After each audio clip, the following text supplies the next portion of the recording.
आइए सुनते हैं आचार्य चतुर्सेन शास्त्री के लिखे उपन्यास गोली का तीसरा भाग। दारू मैंने कभी पी नहीं, हाथ से छुई भी नहीं। कुंवरी की अटारी में दारू का निषेध था। राजपुरोहित पंडित सोमनाथ ने कुंवरी को दारू के गुण दोष बताए थे, वो मैंने भी समझे थे।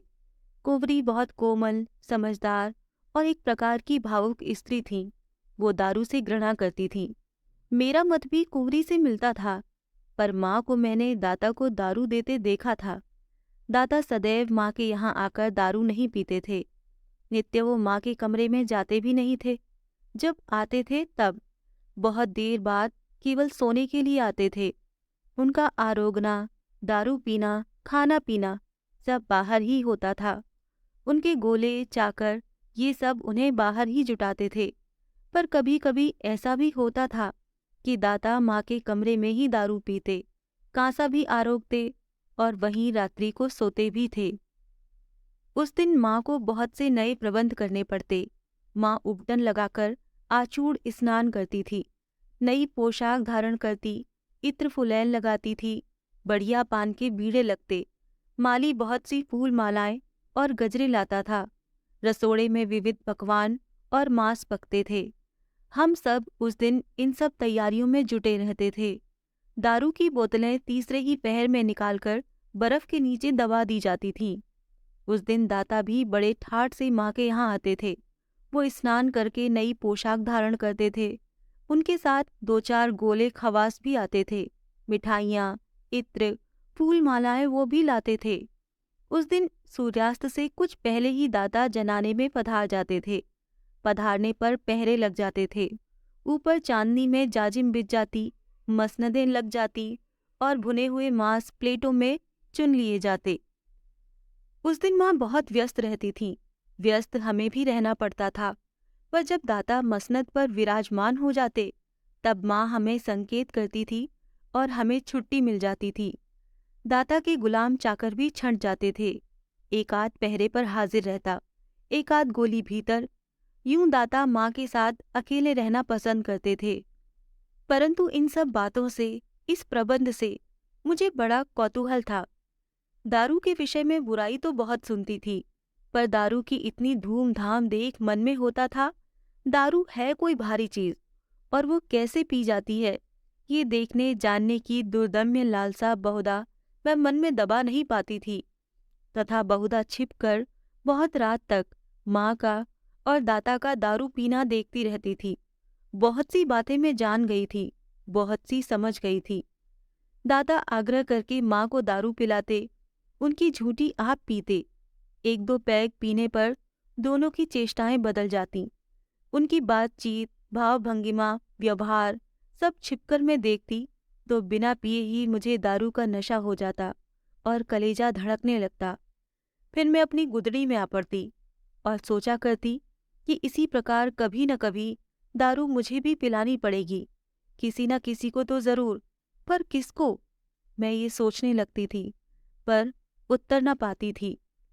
सो आज अचानक, अकस्मात अन्नदाता ने जो मुझसे दारू मांगी और उन संक्षिप्त दो शब्दों की आज्ञा के साथ उनके नेत्रों से जो चमक निकली, उससे तो मेरा कलेजा बांसों उछलने लगा और मैं पसीने से नहा गई। मेरा रोम रोम थर्रा उठा।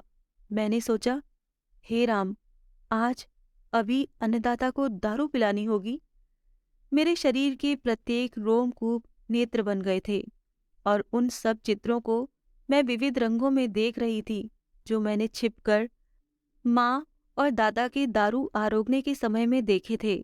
इन सब चित्रों पर मेरा नव यौवन, मेरी चाह, मेरी लालसा और साथ ही भीतर आशंका, घबराहट, इन सब ने मिलकर मुझे अधमरी कर डाला था।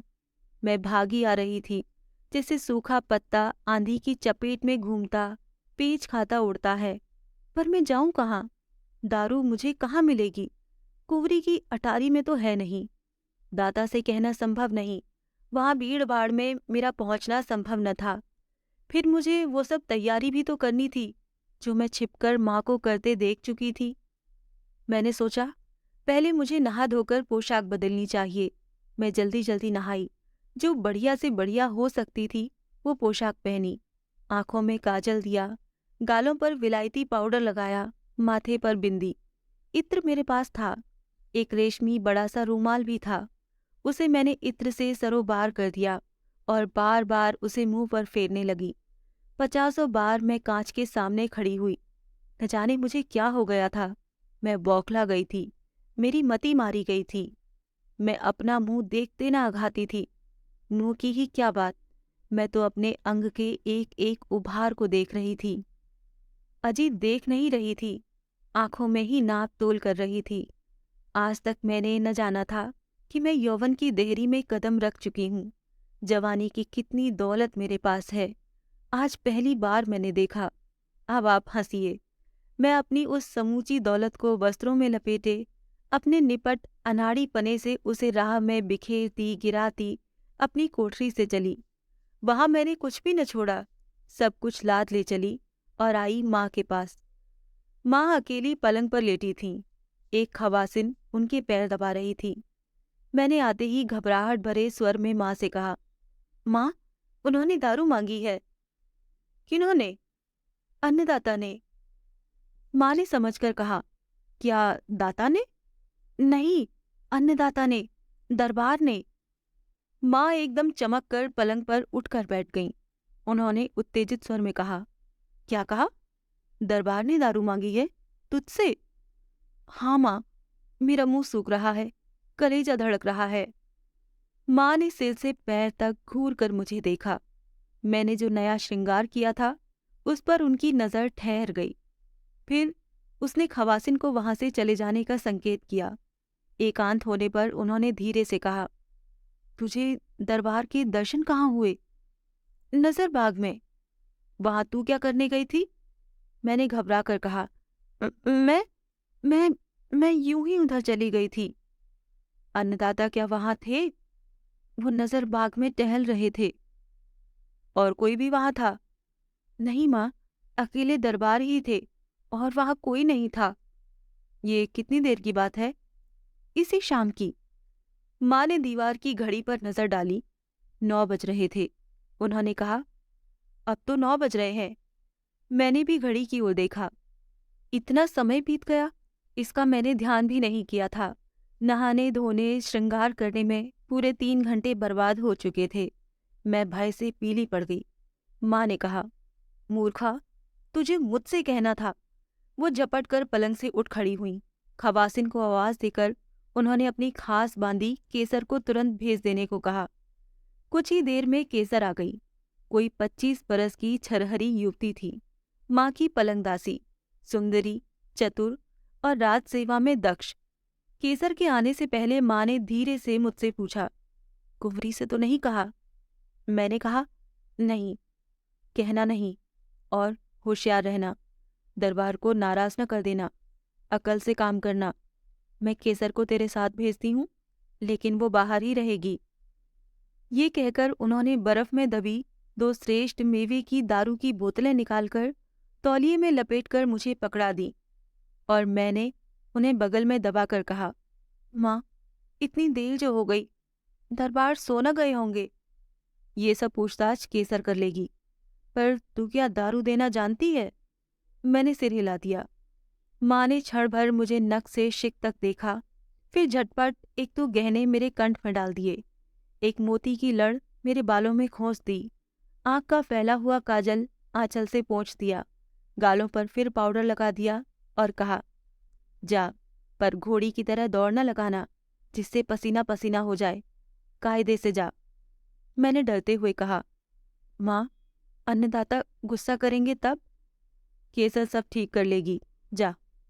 माँ ने संकेत से ही केसर को सब कुछ कह सुना दिया और मैं चल दी, उन दोनों बोतलों को बगल में दबाए। कलेजा मेरा धड़क रहा था, रक्त की प्रत्येक बूंद उछल रही थी। यंत्रवत मेरे पैर उड़े जा रहे थे। मेरे होश हवास ठिकाने पर थे या नहीं, कह नहीं सकती।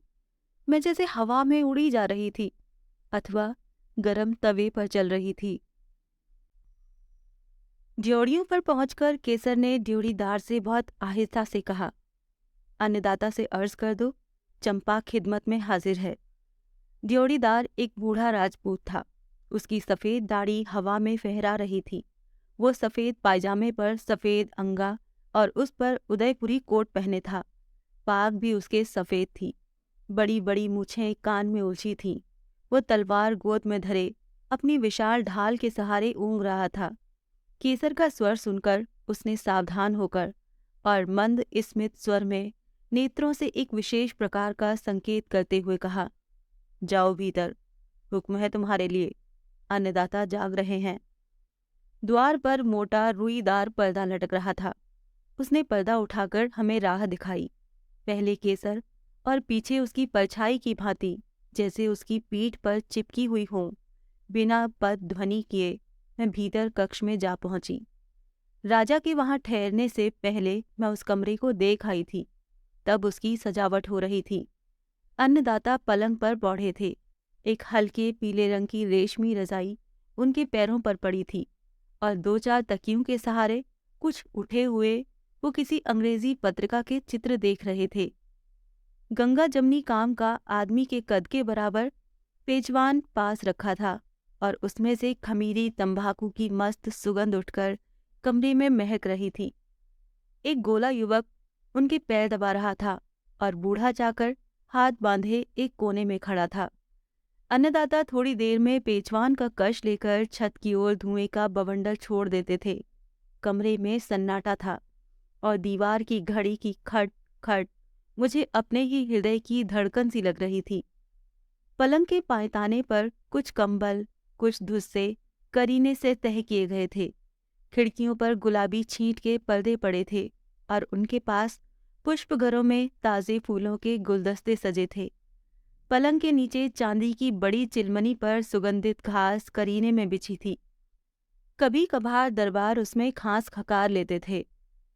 केसर ने चुपचाप निकट जाकर अन्नदाता के चरणों में सिर नवाकर ढोक दी। मैंने भी कांपते कांपते आगे बढ़कर उसका अनुसरण किया। फिर केसर ने संकेत से चाकर को बुला एक चुकी उठाकर पलंग के निकट रखवाई। उस पर गजक और भुने हुए गोश्त की चांदी की रकबियां सजा दी। केसर के संकेत से मैंने दारू की दोनों बोतलें चौकी पर रख दी और एक तरफ हटकर मैं जड़वत खड़ी हो गई। केसर के संकेत से चाकर ने बर्फ और सोडे की बोतलें लाकर चाकी पर रख दी। फिर केसर ने सुवासित पानी के बीड़ों से भरा हुआ चांदी का पानदान बगल से निकालकर चौकी पर रख दिया। संकेत से मुझे समझा भी दिया कि ये पान है। अब तरुण गोला चरण सेवा छोड़ चुपचाप उठ खड़ा हुआ। केसर ने उसे संकेत से एक और बुलाकर पूछा, सिगरेट कहाँ है? गोले ने बक्से से सिगरेट से भरा चांदी का डिब्बा और दिया सलाई लाकर चौकी पर रख दी। अब केसर ने आंख उठाकर चारों ओर देखा और बूढ़े चाकर से संकेत से पूछा, सब ठीक है या कुछ? चाकर ने संकेत से ही कहा, सब ठीक है। केसर ने पूछा, पेचपान पर तेरी ही चाकरी है? बूढ़े ने हामी भरी तो केसर ने कहा, तो तू बाहर बैठ। फिर उसने तरुण गोले से भी संकेत से चले जाने को कहा। गोला कक्ष से चला गया। इतना तूम तड़ाम हुआ, परंतु अन्नदाता को जैसे कुछ मालूम ही न हुआ हो। वो उसी भांति चुपचाप उस पत्रिका के पन्ने पलटते रहे और पेचवान का कश खींचते रहे। हमारे कक्ष में आने के बाद एक बार भी उन्होंने आंख उठाकर हमारी ओर न देखा। मुझे ये देखकर भारी आश्चर्य हो रहा था कि केसर सब सामान इस प्रकार जुटा रही है जैसे वर्षों से वो अन्नदाता की सेविका रही हो, उनकी आवश्यकताओं और आदतों को जानती हो। अंत में उसने जल की झारी को अच्छी तरह से जांच कर देखा। चांदी की झारी जल से भरी हुई थी। गिलास पास रखे थे। उसने दारू पीने के पैग और गिलासों की ओर देखा। संकेत से मुझे दिखाया। 3-4 तौलिए भी उसने वहां रख दिए। ये सब काम खत्म कर उसने एक बार फिर कमरे में चारों ओर देखा और संतोष की सांस ली। फिर उसने साभिप्राय मेरी ओर देखा। मैं तो भीता चकिता हिरणी की भांति उन साभिप्राय आंखों को ताकती ही रह गई। रास्ते भर उसने बहुत सी सीख दी थी। उसमें से कुछ मैंने समझी, कुछ नहीं समझी। जब वो सब बातें और आगे पीछे होने वाली घटनाएं इतनी तेजी से मेरे मस्तिष्क में घूमने लगी कि मेरा सिर चकरा उठा। तब मुझे ऐसा प्रतीत हुआ कि मैं कभी भी बेहोश होकर गिर जाऊंगी। परंतु इसी समय में केसर ने आगे बढ़कर अन्नदाता के चरणों में प्रणाम किया और स्थिर शांत स्वर में कहा, मैं हुजूर की खिदमत में ड्योढ़ियों पर हाजिर हूँ। और वो एकदम मुंह फेर कर चल दी और पर्दा उठाकर कमरे से बाहर हो गई। कमरे में अब मैं ही अकेली राजा के पास रह गई। मैं पीपल के पत्ते की भांति कांप रही थी। मेरा शरीर पसीने से भीग गया था, जीभ तालू से सट गई थी और मैं किसी भी क्षण बेहोश हो सकती थी। राजा ने अब पत्रिका एक ओर फेंक दी। वो तकिए के सहारे जरा उठकर बैठ गए। पेचवान से कश लेते हुए एक टक मेरी ओर देखते रहे। फिर उन्होंने कहा, तू किसकी चाकरी में है? बाईजी राज की अन्नदाता। यहाँ तू उनकी इजाजत से आई है? मैं अन्नदाता के हुक्म से आई हूँ। किससे पूछकर? माँ से। कुंवरानी से नहीं पूछा? नहीं सरकार। राजा ने फिर कश पेशवान से लिया और धुएं का बादल छत की ओर बनाया। फिर पूछा, वो औरत कौन है? माँ की पलंग दासी है अन्नदाता। क्या नाम है? केसर है सरकार। उसे तू साथ लाई? माँ ने भेजा है सरकार। राजा ने पेचवान छोड़ दिया, करवट बदली, तकिया उठाकर सीने पर रखा और बिना देखे ही कहा, सिगरेट दे। मैंने आगे बढ़कर बक्से से एक सिगरेट निकाली, उसे राजा के होठों से लगाया, दिया सलाई से सुलगाकर और दिया सलाई ऐश ट्रे में डाल दी। राजा चुपचाप धुएं के छल्ले बनाते और छत की ओर फेंकते रहते। इतनी बातचीत और सेवा की पहली सफलता से उत्साहित होकर मेरा मन जरा ठहर गया। दिल की धड़कन कम हो गई, साहस लौट आया। मैंने केसर की सीख, अपने सहज ज्ञान और अनुभव का सहारा लिया। गिलास में बर्फ और सोडा डाला और एक पैक दारू उड़ेलकर गिलास लेकर राजा के निकट आई और कांपते हाथों ग्लास को मुंह मौन भाव से उनके आगे बढ़ा दिया। देखकर राजा मुस्कुराए। उन्होंने मेरी ओर एक विचित्र दृष्टि से देखा, पैग लिया और एक दो सिप लेकर गिलास मेरी ओर बढ़ा दिया। आगे बढ़कर मैंने पैग थाम लिया। राजा सिगरेट के धुएं से बादल बनाते रहे। मैं पैग लिए खड़ी रही। जब इशारा पाती, गिलास बढ़ा देती। राजा एक सिप लेकर पैग मुझे थमा देते और सिगरेट पीते। सिगरेट खत्म हुई, मैंने दूसरी सुलगा दी। पैग खत्म हुआ, मैंने दूसरा भरा। पैग हाथ में लेकर राजा तकिए पर कोहनी टेक एक ओर जरा और उठ गए। हुक्म दिया, बैठ। हुक्म के साथ उन्होंने पलंग पर जगह बनाते हुए आंख से संकेत किया। मैं डरती सी जरा टिक कर बैठ गई। इस बार राजा अपने ही हाथ में पैग लिए रहे। फिर उन्होंने पूछा, तू पीती है? नहीं सरकार। क्यों नहीं? बाईजी राज की अटारी में दारू नहीं आती। राजा ने हुंकारा भरा। पैग खाली हो गया। मैंने तीसरा भरकर बढ़ाया। राजा ने कहा, तू पी। अन्नदाता, मैंने कभी नहीं पी। आज पी। अन्नदाता, हमारा हुक्म है। उन्होंने ग्लास हाथ में लेकर मेरे मुंह से लगा दिया। मैंने एक घूंट पी। एक लकीर सी कलेजे तक खिंच गई। राजा ने ग्लास उसी तरह से मेरी मुट्ठी में दबा हुआ अपने मुंह की ओर बढ़ाया। मैंने अरदास की, सरकार, मैं दूसरा पैग हुजूर की खिदमत में पेश करती हूँ। राजा ने मेरी मुट्ठी में दबे उस ग्लास को जैसे और भी कस कर दबाते हुए कहा, दूसरा क्यों? यही दे। और उन्होंने एक ही सांस में पैग खाली करके कहा, पान। मैंने 4 बीड़े पान पानदान से निकालकर अपने ही हाथ से राजा के मुंह में रख दिए। राजा ने पेशवान की ओर नजर की। मैं दौड़ी हुई द्वार तक गई। फुसफुसाकर केसर से बोली, सरकार शायद पेचवान पीना चाहते हैं। और दूसरे ही क्षण केसर चिलम में खमीरी तमाकू डालकर रख गई। मैं चौथा पैग तैयार करने लगी। राजा ने कहा, ठहर, यहाँ बैठ। और मैं उनके सिरहाने तकिए के सहारे बैठ गई। मेरे चारों ओर का वातावरण अमरी तमाकू के सौरभ से महक रहा था। घड़ी टिक टिक करके एक एक सेकंड आगे बढ़ी जा रही थी, ढलती रात की ओर। साहस मेरा बढ़ रहा था। मैंने फिर पैग भरे और उन्होंने उसी भांति पहले मुझे पिलाया। अब दारू मेरे मस्तिष्क में एक नई उत्तेजना पैदा कर रही थी। सारे शरीर में एक सिहरन उठ रही थी। मैं ढीठ और साहसी होती जा रही थी। रात ढल रही थी और पैर खाली हो रहे थे। पान, सिगरेट और पेचवान अपनी अपनी बारी से आते थे, जाते थे।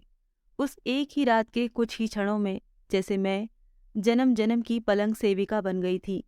एक अवश आसक्ति मेरे हृदय में भरती जा रही थी। और जब तारों की छाँव ही में केसर मुझे उठाकर वहां से ले चली। उसने रेशमी चादर पलंग पर से उठा ली थी। उसे अच्छी तरह से मेरे शरीर पर लपेटकर एक प्रकार से मुझे अपने अंग में भरकर वो चुपचाप निशब्द वहां से चल दी। उसने एक शब्द भी नहीं कहा। वो भी बोले नहीं। उसी भांति सोते रहे अथवा जगते अनजगते पड़े रहे। मेरा अंग अंग कांप रहा था। चलने की शक्ति मुझ में नहीं थी। चल रही थी या सो रही थी, ये मैं नहीं जानती थी। केसर ने अपनी कोठरी में ले जाकर मुझे अपने बिछौने पर सुला दिया। ठंडे पानी का एक गिलास दिया। मुंह में मेरे कांटे पड़े थे और वो सूख रहा था। पानी पीकर मैंने न जाने क्या कहा। केसर ने भी वो सुना नहीं। मेरे कान के पास मुंह लाकर उसने धीरे से कहा, तू अब सो जा। फिर अच्छी तरह वस्त्र से ढांप कर वहां से चल दी। कोठरी को बाहर से बंद कर दिया। न जाने वो कहाँ चली गई। और जब वो लौट कर आई, पहर दिन चढ़ गया था। सूरज की धूप छटकर कोठरी में आ रही थी। मैं जाग गई थी, पर मेरा एक एक हाड़ दर्द कर रहा था। केसर ने आकर कहा, जा अपनी कोठरी में जा, नहा ले और कपड़े बदल ले, फिर कुछ खा पी, तब माँ के पास जाना। तीसरा पहर बीत रहा था। मैं केसर की कोठरी से निकलकर अपनी कोठरी की ओर चली। एक विचित्र और अभूतपूर्व आलस्य और अवसाद अब भी मेरे अंगों में था। अपनी कोठरी में आकर मैं फिर चारपाई पर पड़ गई। बहुत देर पड़ी रही। रात की ज्ञात अज्ञात सुखद बातें स्वप्न की भांति मेरी आंखों में घूम रही थी, जैसे मैं पृथ्वी से अधर हवा में लटक रही हूँ। बहुत देर मैं आंखें बंद किए पड़ी रही। फिर उठी, आवश्यक कृत्य किए, नहाई, कपड़े बदले। अब मुझे बड़ी भूख लग रही थी, परंतु रसोड़े से अब कुछ भी मिलना संभव न था। कोठरी में कुछ मिठाई रखी थी, वही मैंने खाई और उठकर ठंडा पानी पिया। फिर मैं बिछौने पर पड़ गई। बहुत देर तक पड़ी रही। संध्या का अंधकार फैल गया। मैं अकेली थी। अकेले पड़े पड़े मैं बेचैन हो गई। रात हो गई थी। दिया बत्ती जल गए थे। जब मैं धीरे धीरे संकोच से सिकुड़ी माँ के कमरे की ओर जा रही थी। मैं डर रही थी कि माँ न जाने क्या कहेगी, क्या पूछेगी, परंतु वो सब बातें मैं उन्हें कैसे बताऊंगी, कैसे कहूंगी।